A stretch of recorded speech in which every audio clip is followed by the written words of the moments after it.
রৌদ্রের খরতাপে এরকম একটা জায়গা, এর চেয়ে মোহনীয় আর কি হইতে পারে? জীবনে আর কি চাই?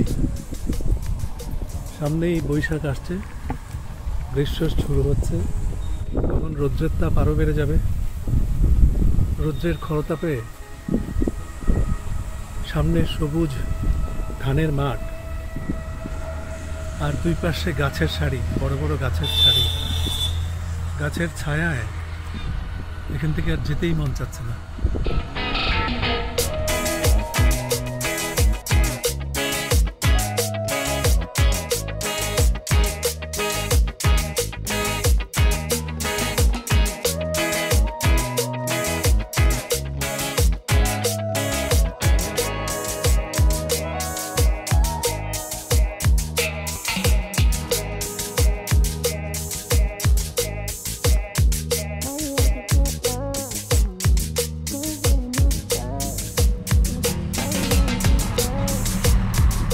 সবুজ ধানের মাঠটা পেরোলেই শিব নদী। শিব নদীটা হয়তো বা শুকিয়ে গেছে, ওই যে দূরে শিব নদীর ব্রিজ দেখা যাচ্ছে।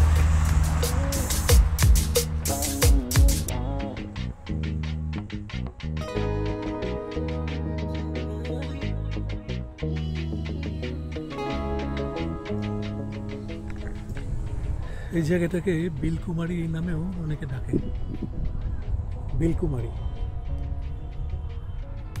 কিন্তু এই গাছগুলো যদি পরিবেশ বান্ধব হতো তাহলে আরো মজা হতো। এখানে জায়গাটা সুন্দর, কিন্তু এখানে আসাটা আমার জন্য একটু কঠিন ছিল।